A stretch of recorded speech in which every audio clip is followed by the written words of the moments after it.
morning, all you cool cats and kittens. Hey, all you cool cats and kittens. It's Carol and Sapphire here in the background. And for today's daily update, I'm just going to tell you what I've been doing. So I have walked around the sanctuary and took a look in Ichabod.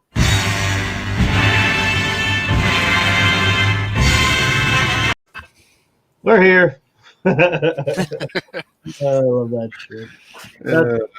Quarantine made you crazy, and that's what happens when all you cool cats and kittens are out there. We were just talking about pedigrees and some books and some show and tells. So, welcome to Golden Guys. Just like the Golden Girls, without all the sex appeal, we are totally ready, stocked and ready to go. We're not going to have Spinner Rack tonight, but we got a bunch of other things to discuss. I think DS has some show and tell for sure.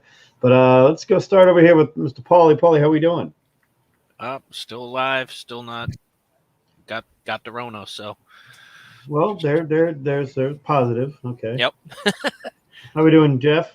Yeah, doing well, man. Another wonderful, what are we on Tuesday now? I mean, doesn't even feel like there's days anymore. It's just time.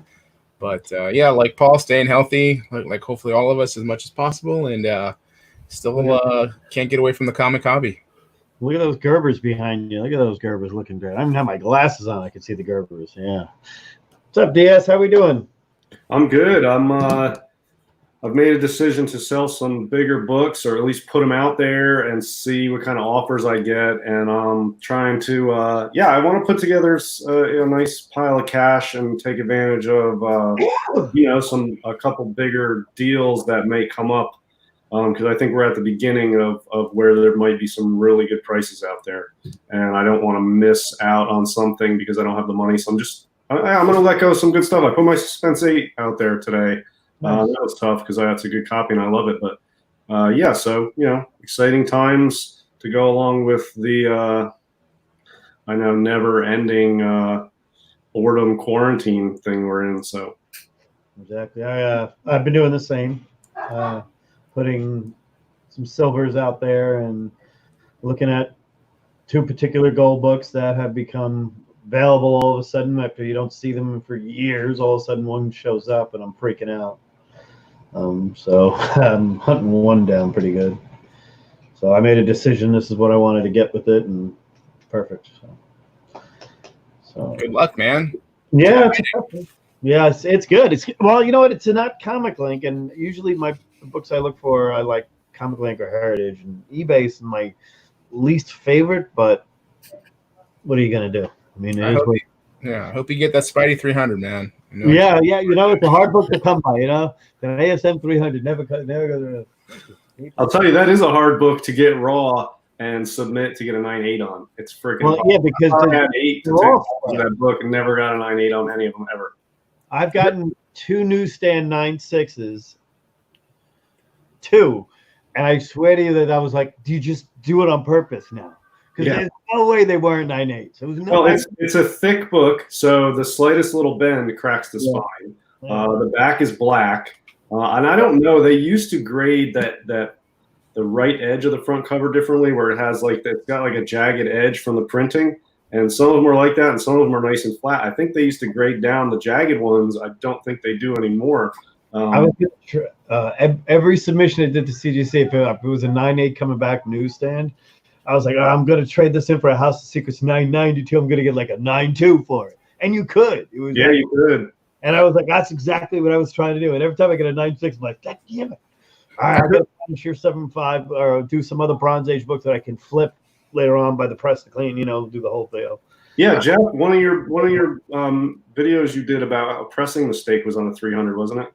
Yeah, I pressed 4 at the same time, and they all had like I don't usually press that generation of books or that time frame, and so I kind of pressed it all 4 at the same time, and they rubbed on the back. Every single copy, the black ink rubbed off at the staples on the back of it when I took them out, and I was like, oh God, really? Every single one on both staples. So yeah, I mean, I just it was a learning mistake, and one I'm not going to make again, hopefully. Just because we can fit 4 books in our presses doesn't mean we should. No, absolutely. I mean, I've stopped doing that because I'm not looking to press quantity of books at this point. I'm not looking to rush through 10 random back issues of a Copper Age book just to maximize somehow that someone's going to buy a random book for $3 more. I mean, like, you have to have the exact same defect to press them all the exact same way at the exact same time. And then you can't even use moisture, because by the time you use moisture, they're dry because you can't get them all damp at the same time. Yeah, I mean, my pressing style is like turtle style. I know there's like professionals out there that take tons of submissions, crank them out, have turnaround times, whatever. But I 24 hours per book is like, and that's if I have nothing else going on in my life and I'm like on a long weekend or something, I got time. But I'll prep one book very carefully. I press it, I put it in the press, turn the heat off, let it cold press through to the next day, and then take it out. And it takes forever for me to press a stack of books. But you know what? It's worth it to me because I'm not like a professional pressing operation here. So yeah, I usually pick books that have good value. I try to press them carefully and thorough, and it takes time. But I mean, some things there's not good shortcuts to, and I've learned that pressing is an area where it's not good to try to make shortcuts. I really feel like it's like no matter what type of shortcut you try to do when you're pressing books, something's gonna get messed up. There's like nowhere to cut corners pressing for me. I'm not super efficient, but I get decent results. So I've been pretty vocal about the fact that I think the quick press is a waste of money and useless. I mean, within 2 weeks, that book's going to snap back to what it was. Yeah. I've used Paul quite a bit as a presser, a few times, right? Yep. Some biggies, some Strange Tales 110s, Avengers 1s, some big Kirby books, and Ditko. I've used a lot of different pressers, and I will say this, that they all say the same thing: avoid the quick press, and it makes sense. And now that, and again, I don't press a lot of books, but the Golden Age stuff, if I plan on slabbing it, I would press it. But a lot of them I don't slab that much. But if I buy it slab, I buy it slab. But one of the things, we have 3 presses here. If anybody here has pressing questions, ask these guys now. Let me shout out to the chat while you guys come up with any questions here. We might even give you a straight answer. Might actually get a straight answer from someone. Mr. Gretzky 9966, how we doing? Jambo, great having you here. Trying to get it. CGC, there we go. Brad, how are you? Good having you here. Mr. Gretzky, we talked about. DS is here. Chat right there. Mr. Barrett, bad news. Barrett has arrived. Never bad news. So we're very happy. Stream Elements, they're watching our back. They're bot hunting for everybody. We got Mark Knapp. We keep going down the line here. Bill, how we doing? Mac Daddy Austin, good having you. JD Midwest. GS Drew, what a lineup. Thank you very much. Your kind is very, very kind. Chris Barrett again. I'm going to shout out Midwest Comic Man. How we doing? Drew Manchu. Very cool. How we doing, Mr. Drew Manchu? Working very hard, by the way. Check out his dailies every day. They're fun. You get everything from great X-Men talk to some wrestling stuff. Phil, how are you? And what we got going on? Hello. John's Comics with Kids. Great having you here. And Mac Daddy Austin. And somebody's watching on Facebook. So that we were going over there. Again, pressers and everything else. And how hard is it to correct a spine roll was the first thing we got here. Now, I guess I'm going to shoot that out depending on the error, but go ahead. How hard is it to correct a spine roll? I'll let you guys go. I'm not good at it. The process is not particularly difficult, but it's very time consuming.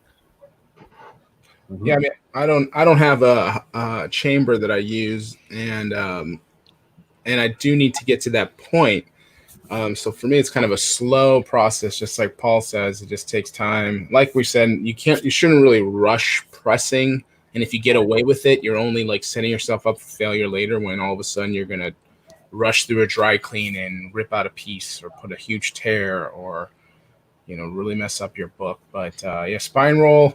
I'm sure there's some videos online of a lot of people who've already done it. I would, number one, try to find a visual reference to do that. You can explain it as much as you want, but if you can find something online or someone you trust has explained it to you with visuals, probably the safest bet.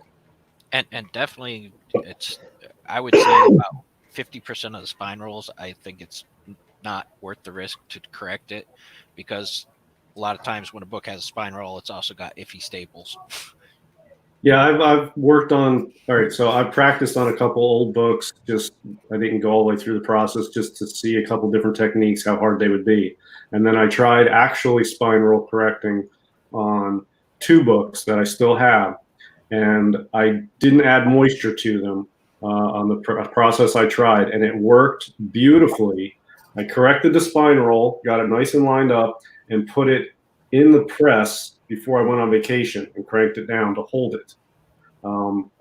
And I left it there for a week, 7 days. On the 8th day, when I got back from vacation, I took them out, and they were beautiful and they were good. Put them back in the bags and boards, and then I've noticed since then, over the next week or so, it seemed like anywhere from like 30 to 40% of the spine roll came back. Didn't go all the way back to where it was, but it didn't stay. Now, I didn't use moisture on it or heat because I was just learning the process, but it didn't hold. But it held partly, but I wasn't satisfied fully with the results. So I still have some work to do, but I didn't use moisture. And, if you want to use paper, you need moisture and heat. And I didn't use that for this practice sort of technique. So. What era was the book? They were both golden age, actually, and I took a little risk. I didn't pay much for them, but they were sort of rare. One is that Battle Action, which I got on eBay for like $15. Beautiful, really cool gray tone as well. Yeah, that was a real cool one. And then the other one was the exciting Comics 45. I think the Schomburg robot cover. It's a yellow cover with like that blocky robot. The Nidor, the Black Terror. Yeah, and it's got Black Terror beating up the robot and the guy controlling the robot. That one had a spine roll, and it went completely away, and then it came back like 30% of it back out. Yeah. So, now you got to understand that staple has to be pretty firm for you to take that risk on a spine roll. Yeah, I mean the paper was supple and the staples were decent, and I didn't damage the book or have any problems with the technique I used.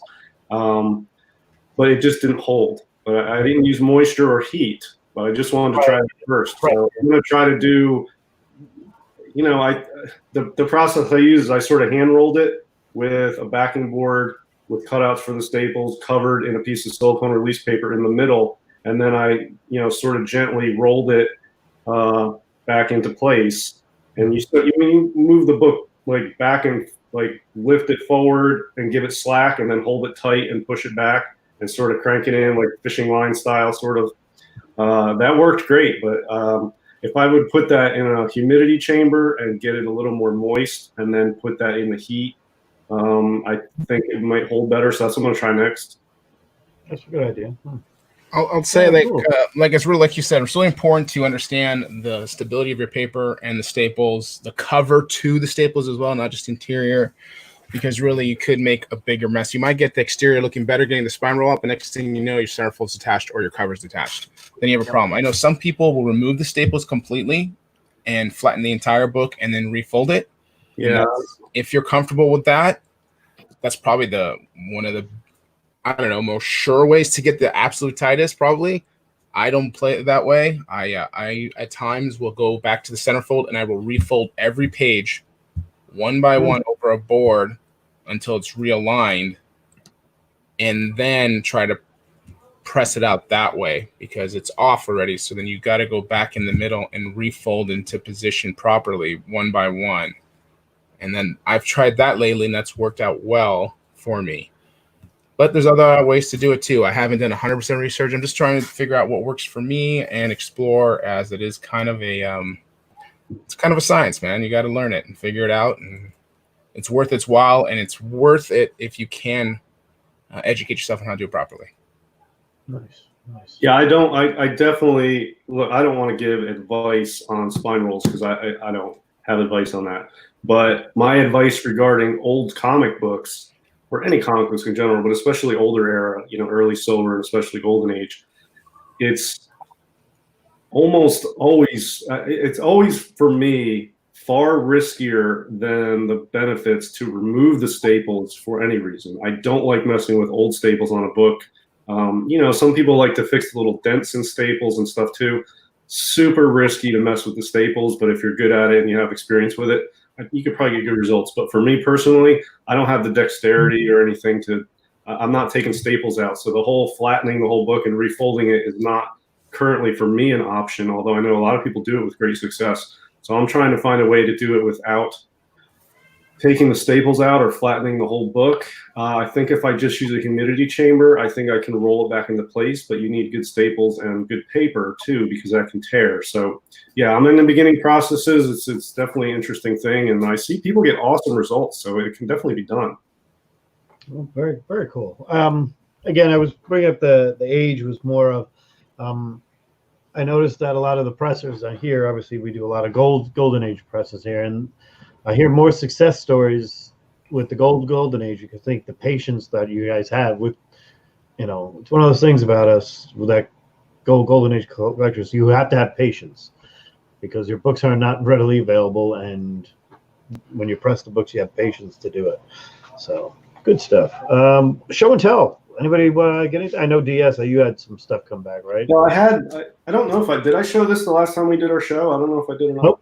No, that was one we talked about. Okay, well, this is a book I bought Recently. recently, obviously. It's Mysterious Adventures 21 from 1954. It's one of those, I don't want to say obscure because they're all sort of obscure, but it's one of those ones that doesn't get a lot of attention in pre-coded horror, and I think it's overlooked a lot of times, and there's not a ton of them out there. But just a really cool work of art here on the cover, especially the background faces, all the detail on those. That's what the cover for me. And I think when you see photos online, this is why it gets overlooked, because of that background. People don't really even notice that it's there. But yeah, that's real cool. The deep green colors, just the scene in general, the guys' masks here. I mean, so yeah, I think this is pretty good. And I got it. This is 7.5 off white to white. Yeah, who did that? Who did that book? It doesn't say. It's a story comics, so they a lot of them don't. Yeah. So I don't know, but I mean, it's a really cool book and it's a nice grade, and I thought it was a good price. And every time one of these does come up, I see it going for a little bit more each time, a little bit more each time, a little bit more each time. Well, So I think I paid like fair market value, but I feel like going forward, it's good value on this book, and it's a killer book anyway. I mean, it's not. I mean, this is an awesome book to own. I think it's an investment, and it's a really nice copy too. So yeah, I'm pretty happy to get that Mysterious Adventures 21. Nice. That's a really cool book. I've seen that cover, and it is definitely feels like one that's overlooked because it is such a striking image. If they were actual skeletons, I think that would like completely change it. But the fact that they're masks, I think maybe I don't know why. I'm trying to figure out why, because I'm with you. I've seen that cover. I've had that cover, and I didn't understand why it wasn't in demand like it should be. Yeah, and I mean the way they're dressed, these guys it's kind of. Yeah, it's like goofy, but I mean, they're wearing like jeans with belts and like button-down shirts, and then they have these hoods on. So it's kind of a weird. I don't know. You don't see that kind of dress most of the time on these PCH books with executioners. But yeah, I mean, the faces in the background is what makes it for me, and then just the color strike, the purple on the guys, and the orange or the green and yellow, and then of course you got your blonde, but she doesn't have a red dress. So yeah, and it's a really clean copy too. Nice. So yeah, I'm pretty happy to get that. Yeah, it looks 7.5 from here. Paul, Yeah. I heard It's a real solid. Avon lady called. Yes, the Avon lady did call it. It's not a 7.5 because one, it's Avon. Avon. It's got a spine split like probably about 3 inches up, but it's a Frogman cover, and DS turned me onto it. It's Fighting Undersea Commandos #1. Nice. Let me put you on the big screen there, Paul. Hang on. That is a cool one. Nice. The cover's nice. Like I said, it's got the spine split, but for Avon, you take what you can get. Nice. Yeah. Also, I mean, you can pay whatever you want to pay for a book. You want a sparkling 9.0 copy of the Golden Age book, you're going to pay for it. If you just want the work of art and you want a decent presenting copy, you can be really efficient with your budget. And I know what you paid, Paul. Now it's a great deal for any book, let alone a cool Golden Age like that. All right. Good stuff. Yeah. Especially since I had eBay bucks too. Yeah. Great. Yeah, this was my Maurice Whitman kind of poor man's Will Eisner I'm going for, but this was just a fun book. I'm just done reading it actually. Again, I think I might have shown this last time, but if not, just another more. It's been changed a few times, as you know. It's been photoed, done as well on Naoka from Fawcett too. But what else? The Comic Link auction. You guys, I thought it was pretty weak. Oh, what the hell? Oh, wait, hang on. We got a punch in here. Yeah, I got a Chesler punch. Chesler, I don't know if you guys know this one, but I'm sure Oh, you're yeah. familiar. Oh yeah, we talked about this one. Bare-breasted lady cover. Yeah, we might need some black bars put on here later. Nah, we're fine with that. Well, they got their Carol Baskin warning in the beginning. I love those Cheslers, and there's not a lot out there. And when you see them, they're never 6-0. That's nice.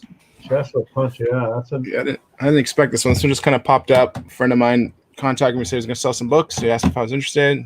Price point was fine and good for me on it. And On the CGC boards, I'm sure you saw a couple of the guys on CGC boards are the bigger guys. You know, Rick and a few others had some mega sales.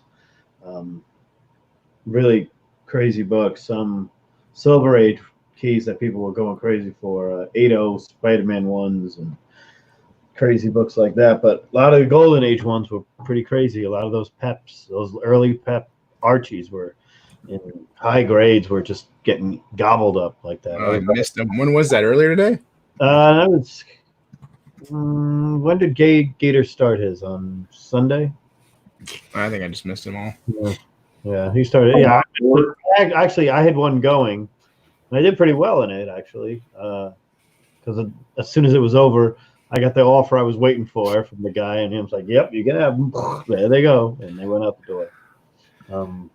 But he didn't want to. It was at the end of it, but then it's pretty good. Yeah, I want to sell some stuff on the boards, but I don't want to only be on the boards. I want to have multiple places, and I don't know. You guys know how to Some books you'll get higher on eBay for sure, but some things you can sell on the boards that you have a hard time selling on eBay. Yeah, I know. I just I think some books are much more liquid on the boards. Yeah. But if I put it on the boards, nobody really knows me on there because I don't sell hardly ever on there. I'm not really active. And then I can only sell it on the boards. I like to have, I feel like a lot of people around the boards are also on IG too. And I don't know. I'm tempted to try it again, but I really don't like they are on IG. that you can only sell it on the boards. You can't sell it anywhere else. And I know why they do it, and I get it, and I totally respect that. And it makes sense, but it's not. It's what's holding me back is what I'm saying. Yeah, we've had that. I mean, been on the boards. You've had where I announce it on Instagram, and then I announce it on Instagram, but you have to go to the CGC boards to get it. I've done that with a couple of the books, but a good example is the deals and the side deals and everything else that comes through, where books are not very popular on eBay, where they're good for us buyers of the Golden Age because we get them really cheap, but we know it's worth a lot more. We're going to sell that book on the boards for a higher price if you can, if you find out what it is. The bad thing is that there's some stake. Somebody mentioned about a guy was upset about, oh man, he didn't disclose that he bought it off Comic Link. I'm like, what does it matter if we bought it off a Comic Link? So a lot of people complain there, man. What for? It's got the sticker on the back. What are you complaining that you buy it off Comic Link and sell it somewhere else for more? What's the difference? Yeah, that's what I told him. People do. I'll tell you, there's books I buy specifically on Comic Link or on eBay or Connect or Heritage or whatever. Right. And I know I'm getting a deal, especially if it pops up on eBay or Comic Link and you get a deal and it's overlooked and you can flip it. It's almost like sometimes on those books, you have to hold it for several months before you put it back out there, or people take offense to it. There are some people that take offense to that. If you just off Comic Link and throw it for sale right away, people get offended by that. That's stupid. I know. It doesn't bother me. I mean, if you want to buy something somewhere and sell it the next day. I said, I don't care. He's like, do you care it has a Comic Link stamp on? I'm like, no. I'm probably gonna crack it open anyway, dude. So it don't really matter. I mean, wasn't really that high of a grade that I'm like, ooh, you know, I I crack wish it I open. could put the sticker directly on the slabs, though. I don't. Yeah, Comic Link has them on the slabs on the back. Heritage On the bag. Yeah, Those Heritage- common link stickers are like they're on there. they don't come off.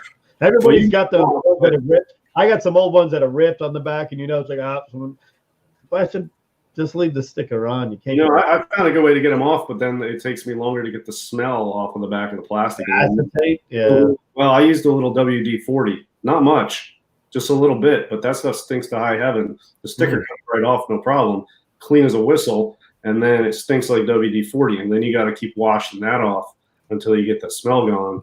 I just leave them there. The only thing I don't like is if it has that sticker on it, people know you bought it on Comic Link, and then they know what you paid, and then they get pissed that you want more money for it sometimes. And I don't know why people. it's whatever, but I mean, I'm not trying to.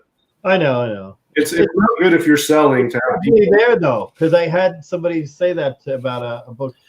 He goes, "Why would you? You know that guy just bought that 2 weeks or 2 months ago on the Comic Link." I'm like, "Yeah," and I missed it, and he outbid me by $25. But I would have paid more than that. So I'm still getting it lower than what I would have gotten for it, and I'm not pissed at all. I mean, I said, "How much did you pay?" And I knew we paid like $335. I'm like, "All right, I'll give you the $400 for it." And he held back for a while, and sure as shit, eventually he's like, "Yeah, I'll take the $400." Like, I get annoyed sometimes. I mean, it's not their fault, but I get really frustrated sometimes when I miss something, so somebody else gets to it right before me. Yeah. And then they turn around and sell it for profit, and I have the opportunity now to buy it from them for much more. And it's like I wanted it for the PC, and they just wanted to flip, and they got it before me. That annoys the crap out of me. But it's not really their fault because I do things. So, but it annoys the crap out of me, and I usually will just out of stubbornness and spite not buy the book from that person. Then, which I'm just hurting myself anyway. But whatever. I mean, it's just. So it can be frustrating. I get it, but I try to keep my frustration internalized these days and not out on other people. But yeah, I mean, dude, there's a lot of people get fired up in this hobby, and there's a lot of feeling around a lot of times. It's it's just part of the business. It's pretty cutthroat and fierce out there sometimes, I think. Hey, Jeff, I mean, you and I both have been on the other. We've been dealing with some of these big dealers and stuff, and it is cutthroat. There's a dirty underworld. I'm not kidding you. It's not even a joke. It's a dirty underworld of Golden Age collecting. There are some people that have to have certain books, and at cons that you want to know who to buy the timelies from, who you're going to win guy with the timelies, and if there's an auction coming up and they've got a big highlighted item coming up and you sneak one in on your weekly, they get so pissed. The best was like I think it was the mask. The masks, I think we talked about it on the show. The masks were done on Comic Link, and just before Comic Link auction was about to start, Comic Connect put theirs out right away. So they had it first out there. So it was one of those where the mask 1 and 2 were on Comic Connect, but that had like a month-long thing versus Comic Link, which had a week.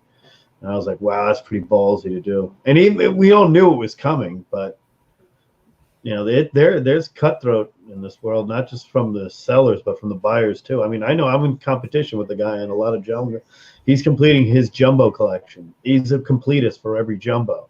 And there are some that are very, very hard to find in good grades. Very hard. I mean, DS, you helped me get that 159, which is very, very hard to find. I tell people, good luck finding that in a 9. Good luck anywhere.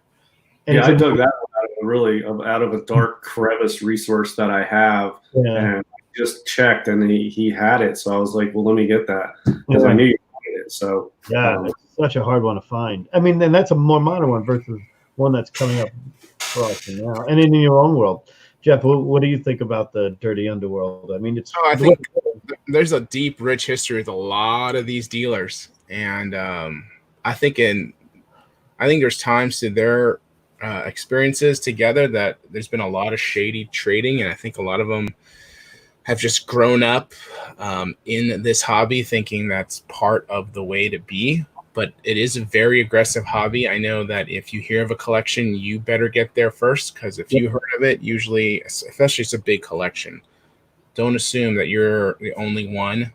Be very proactive. These guys will talk trash about you, whether they admit it or not. They will. I know they do. They will each cut everybody else under the table and say something behind your back, even though, maybe they say they won't. But it's always interesting to me. It's not the way I like to do business. It's not the way I like to handle things. I think it's just different. I like to think it's going to be, as the generations move on, some of this mindset will change between dealers, but I just don't know. I mean, it's like you said, it's tough, but it feels like they almost measure themselves by the books that they acquire that they can show off to their peers. So it's like, look what I got. Woohoo, look at me, and it's just the Cap 1 incident at C2E2, when both had the Cap 1, both had a 3.0 and a Cap 1, both the Metropolis, and I think Gator had the other one. And it was something where people were saying, "Oh, look, did you go check out that Cap 1? It's better." Well, you could hear the FUs going back and forth from everybody, because it was the featured book of the whole con. I mean, let's be honest, a 3.0, the one was, there were big books that were being put up for auction later on in that auction. It went pretty good. Well, it's a market. It's different than like a retail store, like a Walmart or like a restaurant, or where you just there's an art element to this hobby. So even every single dealer has books they keep for themselves, or even when they sell them, they particularly are in love with the art that has intrinsic art value that it adds a personal and emotional element to what's otherwise a very thriving market of goods that are being moved back and forth. So when you have that emotion injected into it, because even the biggest dealers have books they personally keep for themselves. No matter how much you buy or sell, you have books that you keep for yourself because you're emotionally attached to the artwork. And I think that is what causes a lot of people to have really strong emotions about the market and the hobby sometimes. Yeah, a bunch of children. They can't be like, I don't want to paint a picture that they all like that. Not all dealers like that. They're not, but there are that group and that batch, and you've seen them and you know them if you do the cons. And I'm also not going to not just say it's just dealers. A lot of buyers, also prima donnas enough to where they're like, well, I only buy from this person, or like that nonsense as well. It's like, that's great. If you don't want to look at a certain people's stuff because you only look at another dealer's stuff for no reason other than you're just too lazy to look, or you don't even want to give anybody else a chance, that's your prerogative. You're going to probably miss out on books. There's the other rabbit hole I'm knee deep in has always been original art, and that underbelly reminds me of something where the word cutthroat isn't really what it is. It's because there's only one. So it's not only there, but how often do you think this piece is going to change, and how many of these are out there versus how many are in the book? It's another world. But with the golden age, it reminds me that a lot of those people are the same, and or the same mentality we have. And it's the buyers sometimes, where if the buyer goes to one dealer first before he goes to another, the shun you get. Oh, you want to go see what he's got first before you come over to me? I called you about this. And we get that. I've got, there's certain people that send me elephant books a lot that I'm like, I already have it. Do you have one this nice? I'm like, yeah, pretty good. And he goes, what do you think it's worth? I want to sell it. I'm like, oh, well, that's okay. But then the other one says, do you want this? I said, well, yeah, I'd want it. But he's like $2,000. I'm like, okay, no, not for a Wonder Woman that I can get on eBay for like a $1,000. Yeah, I favor sellers a lot of times. There's some sellers I like dealing with more than other sellers. I'm not just talking about big dealers at cons, because I don't go to that many cons. But even at cons, when I go to a con, the first place I go is Gator's booth, honestly. Gator and Bedrock are my favorite. I take the guy, and he's got quality stuff, and he's very reasonable and honest and open in dealing with the prices. He'll tell you exactly what he paid for it. He'll tell you what's the best he can do on it. Sometimes he's like, I have no room on that. That's what it is. And some of them, he's like, yeah, right. We'll come, but some dealers have an attitude if you were trying to look at something and they are not right in front of you, or they get annoyed that you're bothering them, or their prices are so high, but they're like making an offer. Well, how much do you want? And we'll go from there. And so there's sometimes the way some sellers handle their business is not for the type of buyer like me, but they have other buyers that do like that. It's just personal preference, but I'm not going to pass up a good book from anybody if it's a book I really want at a good price. I don't care who it is, but I will first search out with sellers that I've had good experience with, or I like the way they do it. Yeah, I at least try to do other dealers as much as possible, and it's only when I have negative experiences with that person then I avoid them. But for the most part, I will. Obviously, you hit up your favorites first. You have to, right? You hit up the ones that you think are either going to have the best deal because you've seen them before, and that maybe they're not up to date with current markets. They're just pulling stuff out of wherever, a garage that they only look at once a year, who knows? Or the guy has great books that you're looking for. Then there's the ones that you eventually try to make all your rounds if you can. But if there's ones you just don't like because your experiences have been poor, which I have had, and I just don't go to because I just know what I'm getting into already the second I get within the vicinity. So I totally get that. As long as if you've had that experience, but to be closed-minded to think that you can only buy from one person or two people, I just don't think that's fair enough, because there's a lot of good people out there too, and other good books. And worst case, just go say hi. I always trade. That's my forte when I go to cons. Is I bring big boy books with me, and I'll sit down with them and I'll say, okay, let's make a deal on a few of these things. And I've done that a few times. Paul, I've done it minor out a few times with you, and pretty much how I do it. I go to my favorite guys, and they always say, what did you bring us today? Because they know it's not going to be cash right up front. So what'd you bring us? What treasures have you bring us, or something like that? And I'll bring some rare ones out. But one of the things that has happened at the con was I gave somebody a shot at these Silver Surfers, the Buscema run. I gave them a backup set of 1 through 18, a backup one I had, and they were all about maybe 5s or 6s. I've had about 7 or 8 times I've had the whole run. I've got the whole run now, my best grade of each one right now. But it's just one of those crazy things that I always collected. But I'll never understand when you trade with somebody, the reaction you get from other people that didn't trade with you at that time. The next time they always come over to you, but you have to have your favorites, and you have to have that trust factor with them. And it takes a long time to build that trust factor as well. I highlighted Mac Daddy's comment here. Yeah. Thankfully, most of the dealers who have that attitude of the price on the book is the price on the book are gone. Yeah, I've never understood dealers who do not want to negotiate on the price of a book. Yeah, the only thing I don't.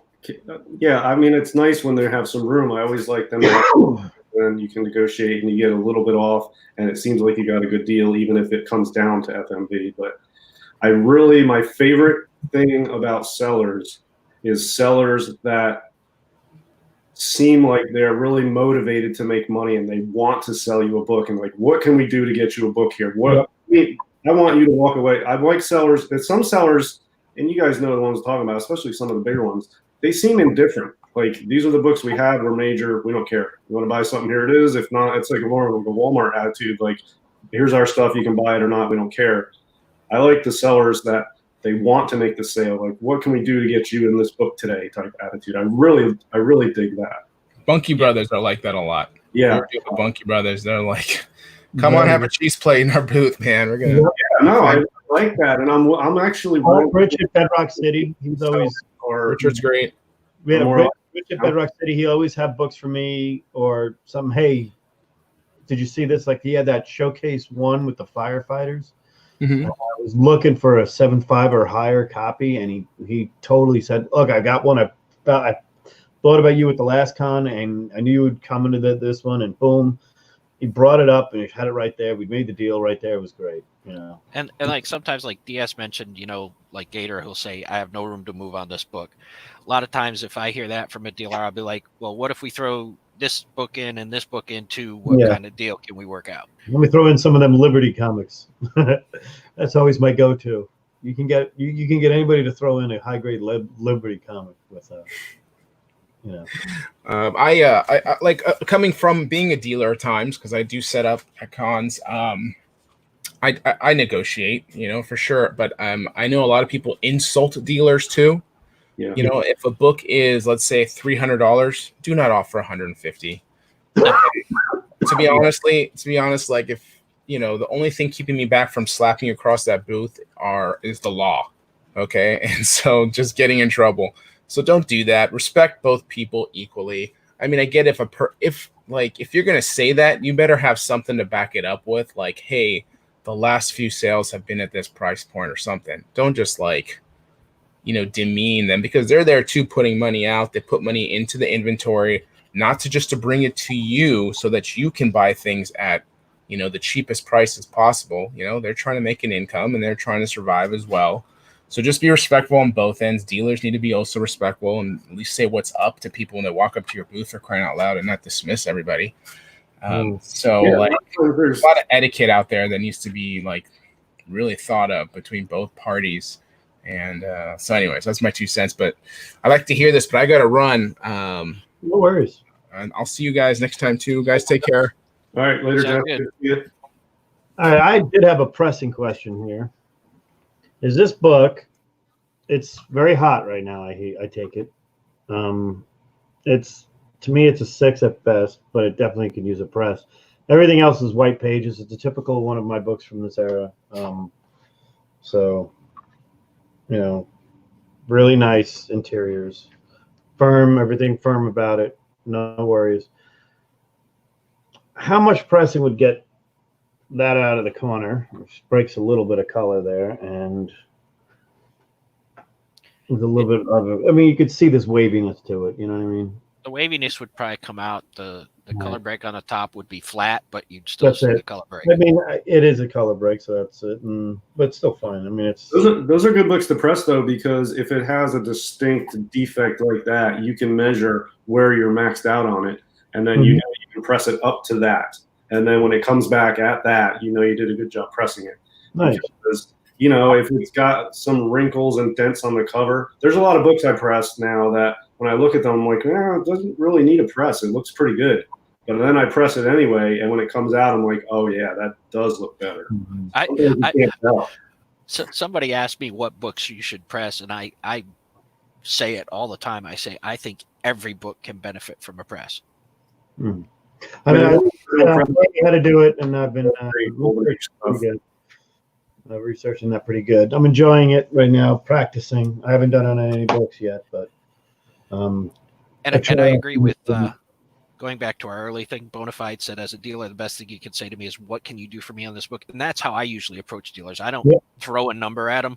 I'll say, where can you move on this? What can you do for me? And I usually say, what can a good example we were doing, I was the Baker book, and I said, what can you do for me on the Baker book, the Diary Secrets and the Savage Tales #1 First Man thing, And when you have like superhero books or Bronze Age or Silver Age keys, you can just go to CPA and see what it's worth, and you can try to get that price from a dealer, and you usually do it if you walk around the con and work that. But some of this Golden Age stuff, what I try to do is, I bought a big book last year at Baltimore, and the guy came down over $1,000 on it. I mean, he came down a lot.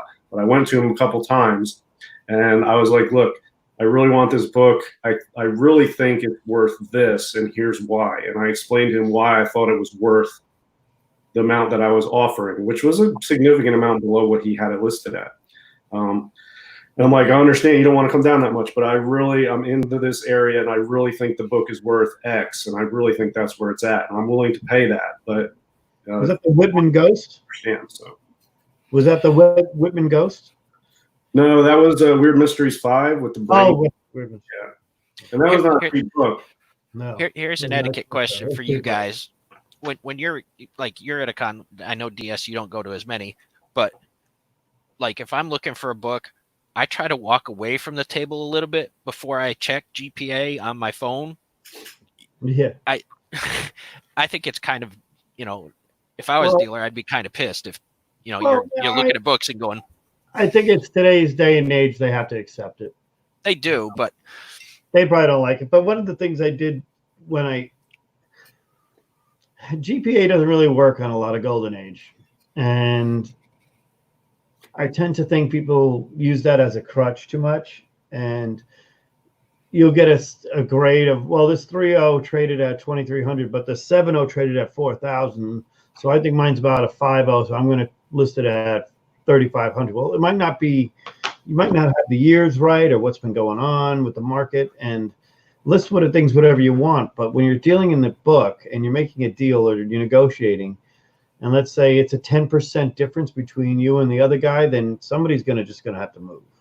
Yeah. Because 10% is just not worth it. But that's how so many deals are like.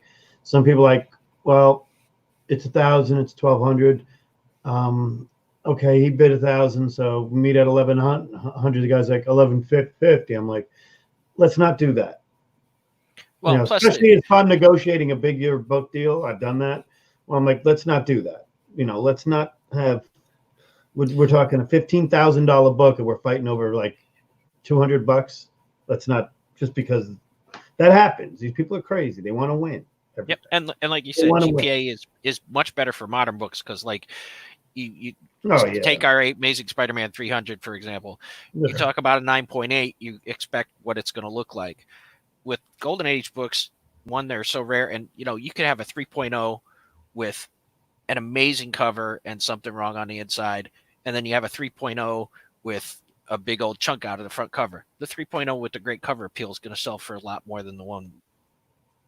Yeah, I mean, if you know the values, like when I buy Golden Age books, mostly pre-code horror, or dark GA as I call it at a con, I know in my head, you can't look up the prices on these things anywhere. You just have to know the market. So I know the market pretty well for those books.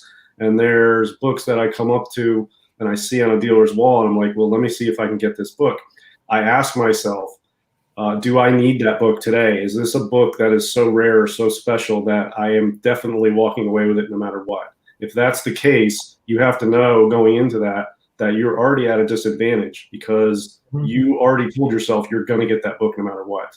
So then you can't get pissed if he's not moving on his price because you're already getting the book. There's other books I look at, like maybe a Brick Bradford 6 or something. Very cool book, not super rare.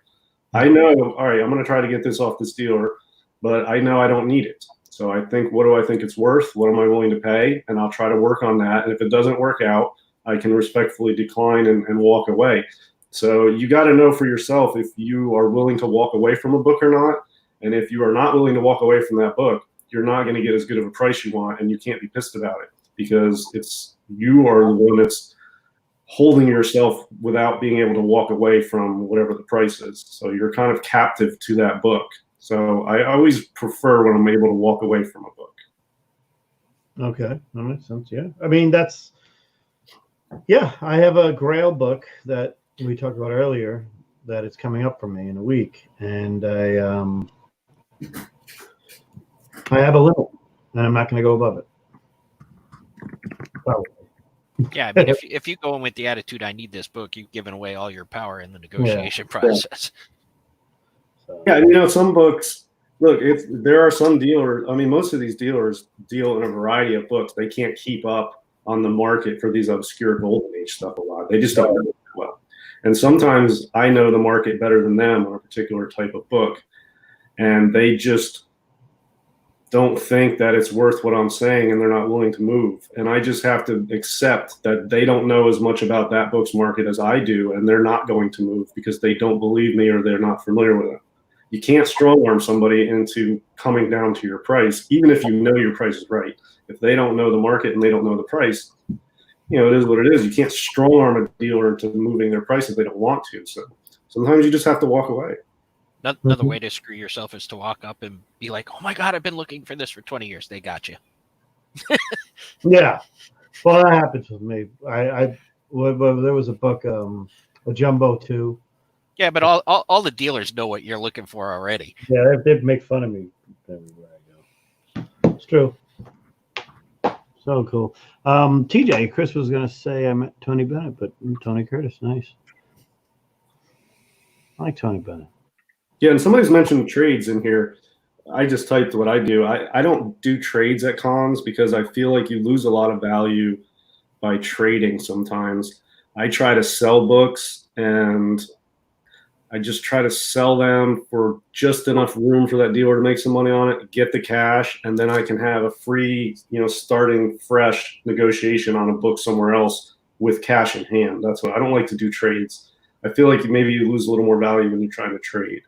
Well, plus, like, with a lot of the Golden Age stuff, dealer A may want your book, but dealer B may be the one that has what you want. Well, I don't trade my golden. I trade silver and silvers, particularly silver and bronzes that are very popular for golds. And I only show them to dealers because, like, let's just say I go to Teddy from Super World and I want a specific Tales of Suspense 3 or something that I want. And he's got one, and it's about very fine 7.5. And I've got 2 books here where whatever, I don't care how much I can get for it as much as how much I really am making on this deal and trading it right there without any cash exchanging hands. And I usually think I make out of the deal, because if I go for cash, I can always come back to him and get it and negotiate maybe for a lower price because of cash, but it wouldn't even work out that way. Where it's this way, I always see it there, and I don't know, I always get more for Silver Age books that they really want to have on their wall, like not so much like a like an ASM 129, but not in a 7.5, but a 9.4. They really want that. A 181, any 181 they're in, any 181. You know what books they are, DS. Some of the most popular Silver Age, Bronze Age books, they just eat them up. Well, I took a Hulk 181 to a con, not last year, but the year before when it was peaked. It was the book was red hot. It has since never sold for this high, but it's still closed. It was an 8.5 with white pages. Nice. Hulk 181. And it was selling for about 5,100 at the time, 5,200. And I had an 8.5 with white pages. I went to like 5 or 6, maybe even 7 different dealers, and I was asking 47 on it. Mm-hmm. And all of them said no until finally, like the 6th or 7th was like, okay, we can do that. That's not a huge discount, but it was a very liquid book, and I knew dealers could put that on their wall and move it quick for full value. They're not going to have to sell it. You're going to get instant value out of this. So how much room do I leave them? I figured I would take, I took less than 10% off. I didn't leave them a lot of room. Right. For liquid books, so you don't need to leave them a lot of room. Correct. If you've got good Silver Age keys or bronze keys, you don't have to leave dealers a ton of room because they can move them quick. And there's no acquisition cost to them because they don't have to go out and find it and get it. It's brought to them at the con where they are anyway. So it's free acquisition cost for them, and they can move it quick. It's like free money. So you don't have to leave as much room on books like that. So I probably was like $300 under FMV on that, but I got one of the dealers to take it. So a lot of what I do is I bring a slab book, so there's no problem on the trade side, and I ask for usually raw. Paul, you've seen me do that many a times. I bring slab books to a con, and I want raw in return.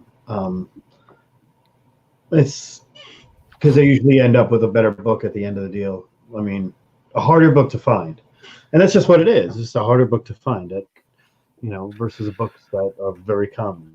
Yeah, I think if you're bringing books at a con to sell or trade to dealers, my advice is bring dealers like liquid books, which means keys, which means slabs, which means presentable, which means good. Like, Silver Age ASM slabbed, presentable, good copies. Okay. Liquid as hell, you will do great with those. You bring, non-key stuff that's in debatable condition and it's raw, you're going to have a little tougher time. You're going to have to take less because they may or may not be able to sell it. It's not quite as liquid, or like Golden Age stuff is not liquid most of the time, especially like this obscure stuff. They may have it in their inventory for a year. And your Stanley Signature Series doesn't mean shit to them. Keep your Stanley signatures and Signature Series alone, unless you have the highest grade on the census. Then they care about that. Yeah, I mean, I stay away from signatures as a seller because I to collect them. At a good price because everybody wants such a high premium to get them, so I don't ever end up buying them. And then they're tough to sell because you need somebody specifically who wants that signature and is willing to pay a little more for it. So it makes it tougher to acquire at a good cost and tougher to sell at a good profit. So I usually stay away from signature stuff. It's Comic Man, Andy. We're gonna go to one before we go.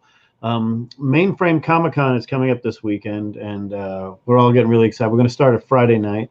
It's going to be some really cool artists, some really cool panels, some horror panels, some celebrity panels, a lot of comic panels, some new comic hosts, a lot of new shows coming in, and really looking forward to it. And that's mainframecomiccon.com, and you'll hear more about it the rest of this week. So if you guys have anything you wanted to say, Paul, you're on mute. Say again? Do you have anything you wanted to plug or? No, just mainframe. Mainframe? DS, anything? No, just what I said in the beginning. I'm trying to move some books. I've got my seller site set up on Instagram. I don't have a lot of followers, but it's DS Comics for sale with the number 4. And I take offers and I try to move books. And it's great to deal with too. I like dealing with them a lot.